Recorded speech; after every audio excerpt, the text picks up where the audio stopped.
नमस्कार सर। नमस्कार sir. Sir क्या नाम है आपका? सागर शर्मा है जी। सर कहाँ से आए हैं आप? एमपी इंदौर से। सर संत रामपाल जी महाराज से नाम दीक्षा आपने कब ली? मैंने संत तत्वदर्शी संत रामपाल जी महाराज से 5/8/2016 को ली सर। सर संत रामपाल जी महाराज से नाम दीक्षा लेने से पहले आप क्या भक्ति साधनाएं करते थे?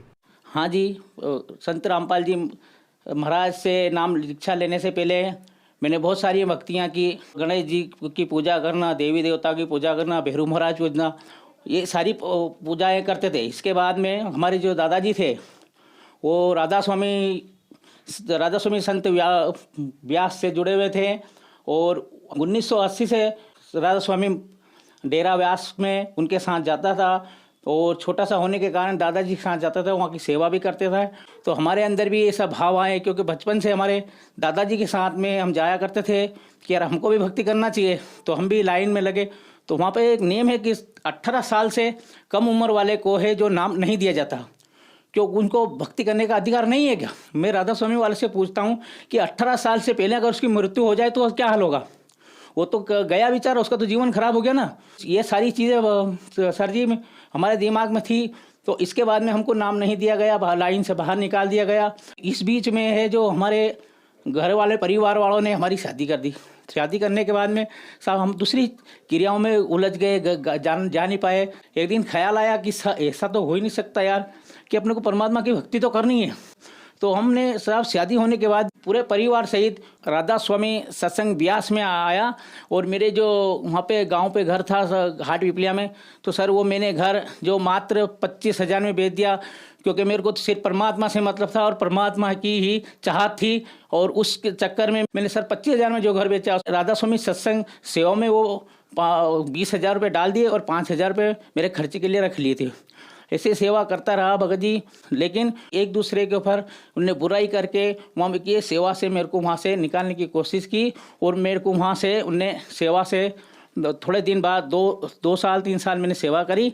इसके बाद वहाँ से मेरे को मजबूरन सेवा से बाहर निकलना पड़ा और बाहर आने के बाद छोटे छोटे बच्चे थे, हमारी स्थिति बड़ी ख़राब थी।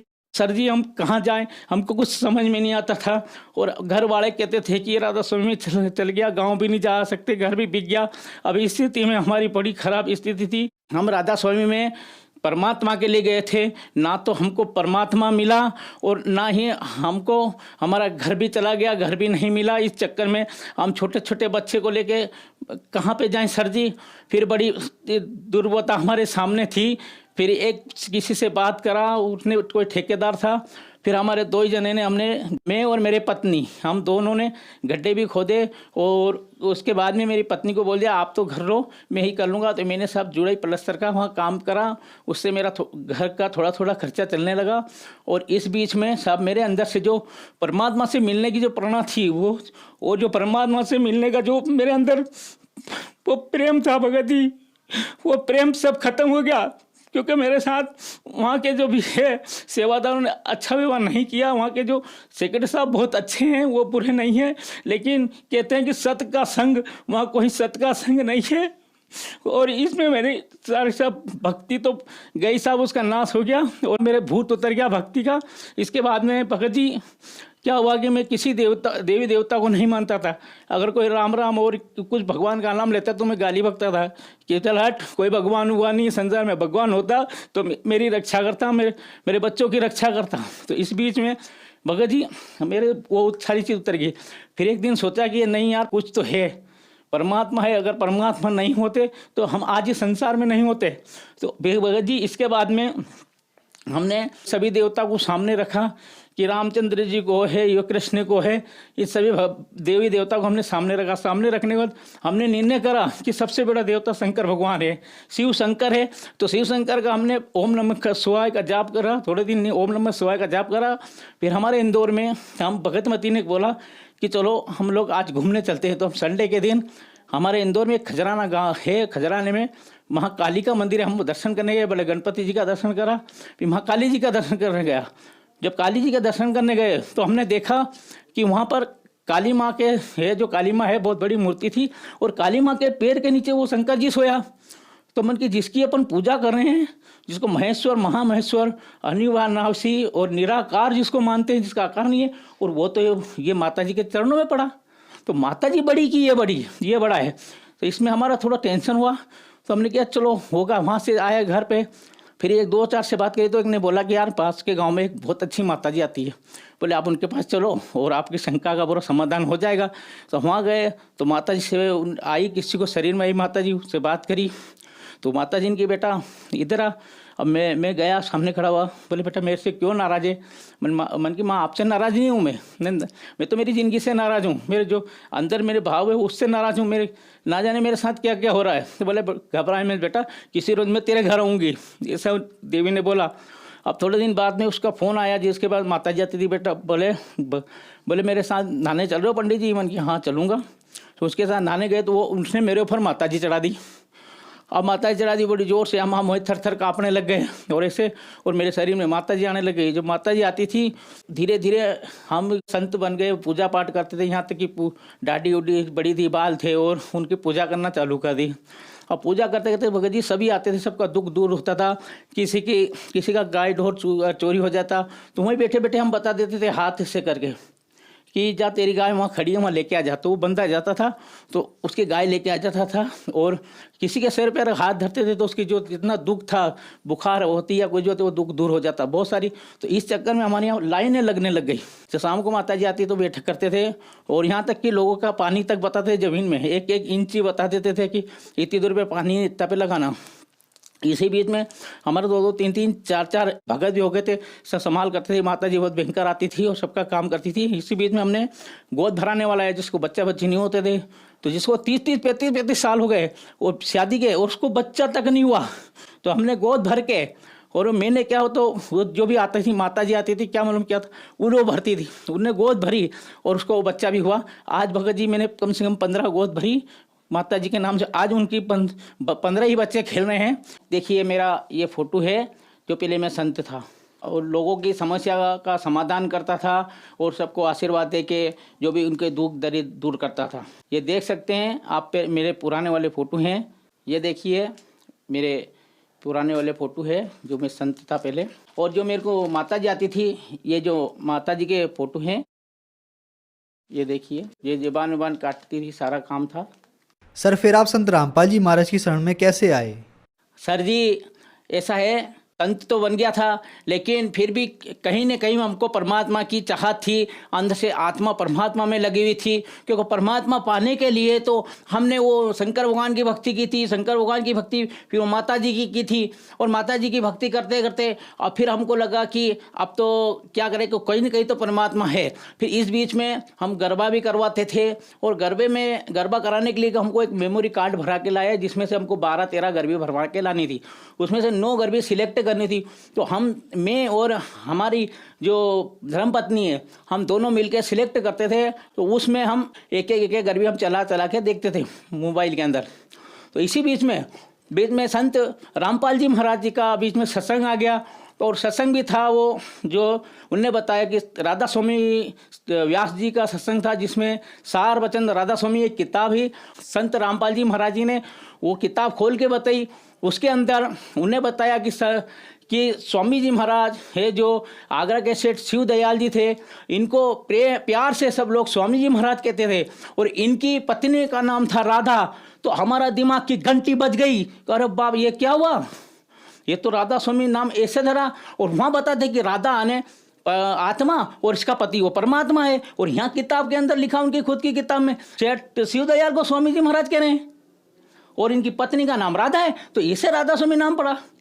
और फिर आगे लिखा, स्वामी जी महाराज कहते हैं कि राधा स्वामी मत मेरा चलाया हुआ नहीं है, ये तो शिव दयाल का चला हुआ है, जो स्वामी जी महाराज का सेक्रेटरी था। तो ये भी क्लियर हो गया कि राधा स्वामी मत इनका नहीं चलाया हुआ है।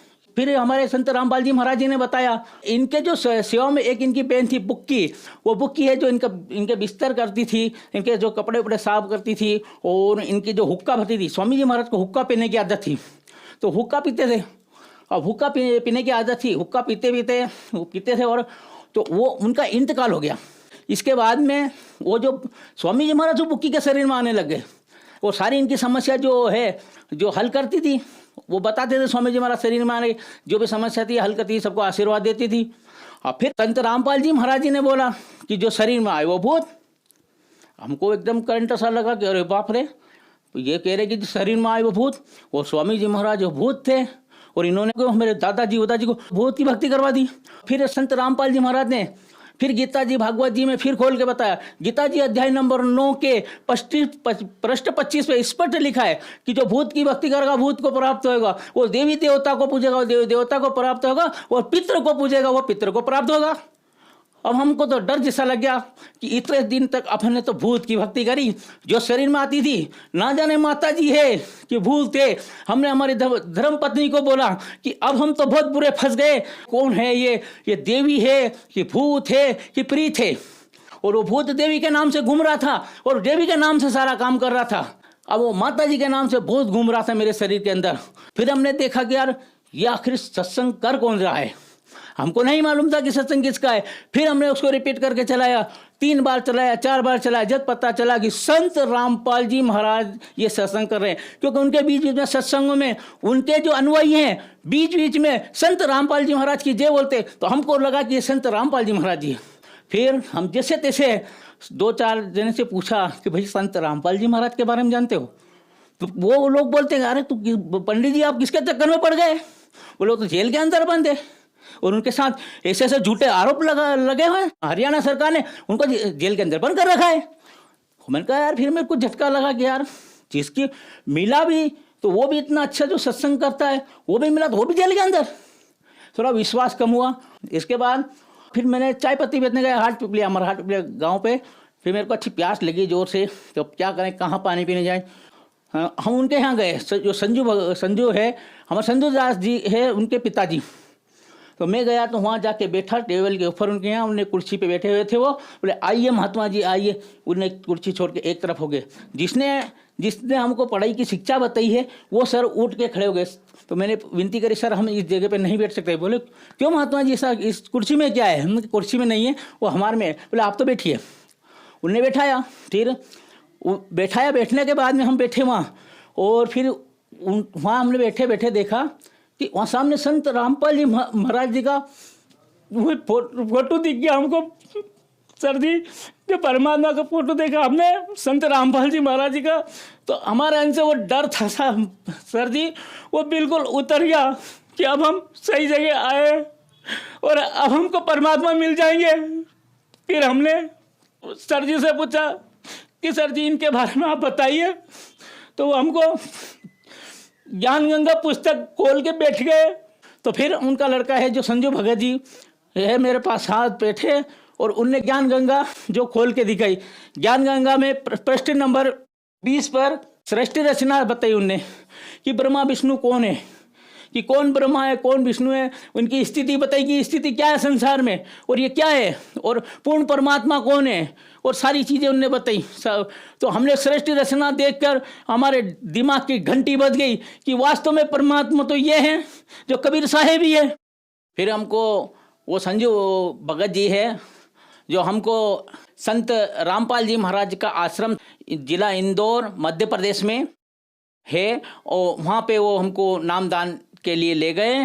तो फिर मैंने वहाँ जाके संत रामपाल जी महाराज से नाम दीक्षा ली। सर आप पहले राधा स्वामी पंथ में जुड़े थे, फिर माता जी की भक्ति करते थे और फिर खुद आप एक महंत बन गए। फिर आप संत रामपाल जी महाराज की शरण में आए। तो क्या संत रामपाल जी महाराज की शरण में आने के बाद आपको कुछ लाभ मिले? क्या कुछ परमात्मा की अनुभूति मिली? जो आप परमात्मा को खोज रहे थे, क्या आपको परमात्मा मिला या कुछ लाभ मिले? सर सर्वप्रथम तो हमको संत रामपाल जी महाराज की भक्ति मिली, उस परम पिता परमेश्वर के पास जाने का रास्ता मिला, तरीका मिला और साधन मिला। और इसके बाद में भगत जी सबसे पहला लाभ तो हमको ये हुआ। और दूसरा लाभ में भगत जी कि मेरे को सबसे बड़ी बीमारी थी कि मेरे को बवासीर की बीमारी थी, और बवासीर के द्वारा मैं सुबह लेटिंग जाता था तो सारी सीटें लाल कर देता था और बहुत सारा खून निकलता था। उससे मैं ग्रहित था, बहुत परेशान था। लेकिन इसके बाद में जब मैंने संत रामपाल जी महाराज जी जो मंत्र दिए, उन मंत्र की 2 महीने तक भक्ति साधना की और उनके मंत्र जाप किए, उससे वो मेरे जो बीमारी थोड़ी कम हुई। लेकिन डॉक्टर ने बोल दिया था कि इसका ऑपरेशन करना पड़ेगा। अब ऑपरेशन करना पड़ेगा। तो साहब मैं तो डर गया कि मैं ऑपरेशन तो मैं नहीं करूँगा, हम संत रामपाल जी महाराज जी के शरण में होते हुए ऑपरेशन कराएंगे।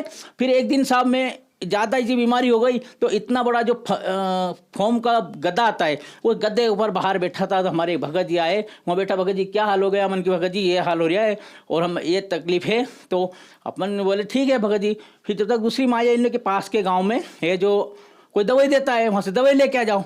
फिर भगत जी हम पास के गांव में गए और वहाँ से दवाई लाए, वो दवाई खाई, उससे भी कोई फर्क नहीं पड़ा।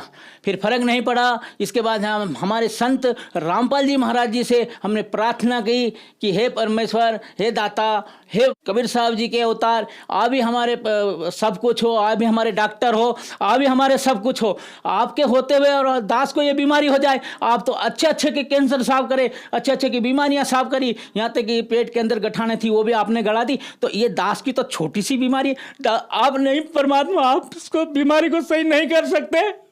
हमने प्रार्थना लगाई, परमात्मा को सच्चा दंडवत प्रणाम किया सर जी, और जब प्रणाम करा तो परमात्मा की दया से और रात को हम रोते हुए सो गए। जब सुबह देखा तो हमारे बिस्तर में खून ही खून पाया गया। हमारे संत रामपाल जी महाराज जी ने रात को ऐसा चीरा लगवाया, ऐसा चीरा लगाया कि मैं दास के लिए डॉक्टर बन के आ गए। और आज भगत जी वो बीमारी जड़ से चली गई, कुछ भी नहीं है और हम स्वस्थ हैं।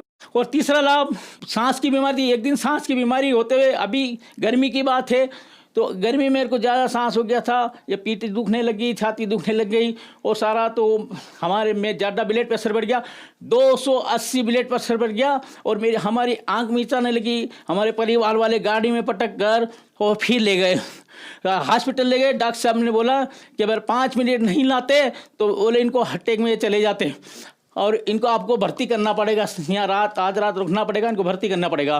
फिर हमने सोचा कि संत रामपाल जी की शरण में होते हुए हम भर्ती हो जाएं, हमारा ये नहीं हो सकता। फिर हमने वहीं प्रार्थना लगाई और इस घर वाली है उससे बोला कि मेरे को घर ले चल और मेरे को यहाँ नहीं रहना है, हम मेरे परमात्मा सही करेंगे, मैं तो यहाँ पे भर्ती नहीं होना है। फिर डॉक्टर बोला कि आप हमको लिखित में दे दो कि कल से इनको कुछ हो गया तो उसकी जवाबदारी मेरी।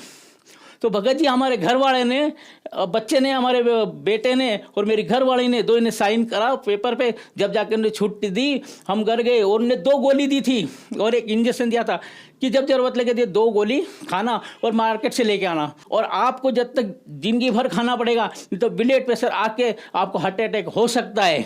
तो वो गोली के चक्कर में सारे मार्केट में घूम गए, सारी रात में इंदौर की एक मेडिकल स्टोर ढूंढ ली, पर वो गोली नहीं मिली। हम घर गए, हमने परमात्मा की 2 प्रसाद ली, जो रेवड़ी दाने देते हैं वो खाए, अमृत जल लिया और संत रामपाल जी महाराज के फोटो छोटा सा है घर में आसन बना रखा है, उस पर हमने प्रणाम करा और कहा कि परमात्मा आपके सिवा हमारा कोई नहीं है, जिस रोज से आपने हमको नाम दीक्षा दी ये दास तुम्हारा हुआ।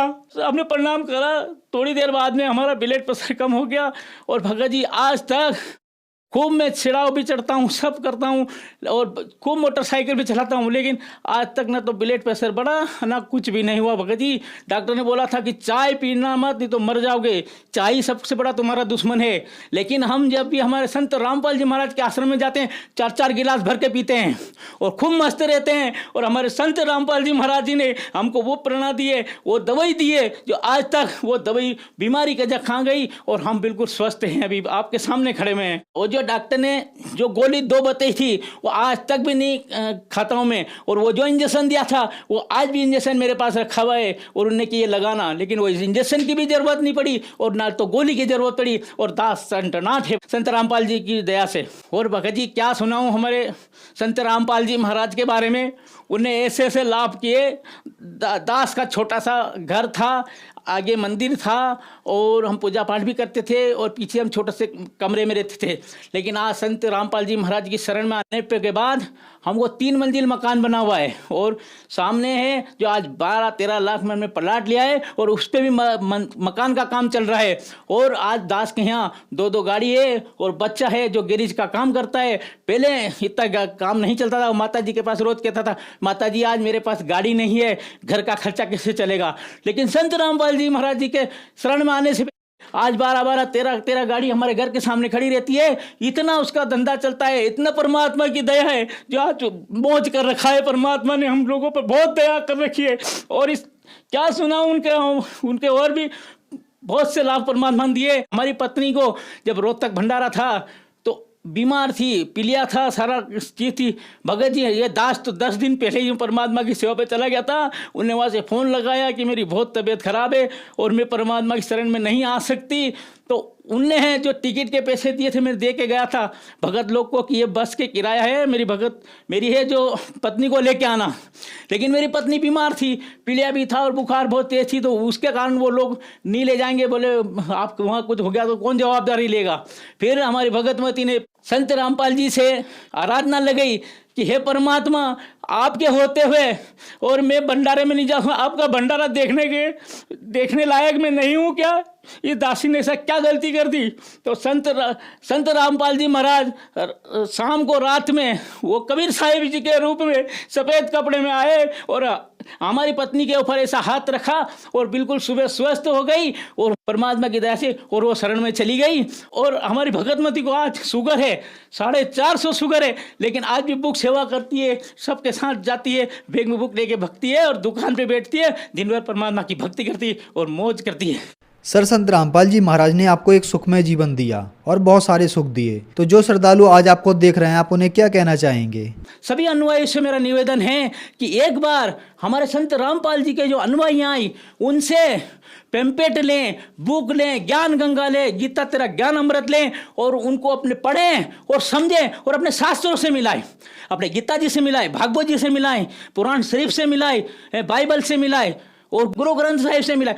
तो एक बार ग्रंथ मिलाओ, क्योंकि मैंने भी परमात्मा प्राप्ति के लिए कितने ही पापड़ बेले हैं। राधा स्वामी में गया, माता जी को पूजा करी, शंकर भगवान की करी, लेकिन कहीं परमात्मा नहीं मिला। परमात्मा मिला तो संत रामपाल जी महाराज जी के द्वारा मिला। संत रामपाल जी महाराज की सही भक्ति है, सही साधन है, सही तरीका है और इसी तरीका से, इन्हीं साधन से परमात्मा मिल सकता है, अन्यथा कोई परमात्मा नहीं मिल सकता है। इसलिए संत रामपाल जी महाराज की शरण में आए और नाम दीक्षा लें और समझें, उनका विरोध ना करें, उनकी बुक पढ़ें, उनके किताब पढ़ें, कम से कम अपने शास्त्रों से तो मिलाएं। कम से कम हम पढ़े लिखे हैं, देखें, पढ़ें और फिर समझें। और ये मेरे जैसे संत जो नकली संतों के चक्कर में ना पड़े और अपना जीवन खराब ना करवाएं और संत रामपाल जी महाराज जी की शरण में आए और अपना मोक्ष भी कराएं और अपने पूरे परिवार का भी मोक्ष कराएं। सर, संत रामपाल जी महाराज की शरण में कैसे आ सकते हैं? सर, रामपाल जी महाराज जी नाम दीक्षा लेने के लिए सर बहुत ही सरल तरीका है। हर चैनल पर आजकल तो संत रामपाल जी महाराज जी सत्संग आता है, उसके नीचे एक पीली पट्टी चलती है। पीली पट्टी के अंदर है जो संत रामपाल जी महाराज जी के है जो आश्रम के उसमें नंबर आते हैं। उन नंबरों पे आप कॉल करिए, कांटेक्ट करिए। वो वहाँ से जो है, जो अपने के नज़दीक है, जो सेंटर के या और वहाँ का पता देंगे, आप उनसे संपर्क करके संत रामपाल जी महाराज जी से नाम दीक्षा लें। धन्यवाद सर। धन्यवाद।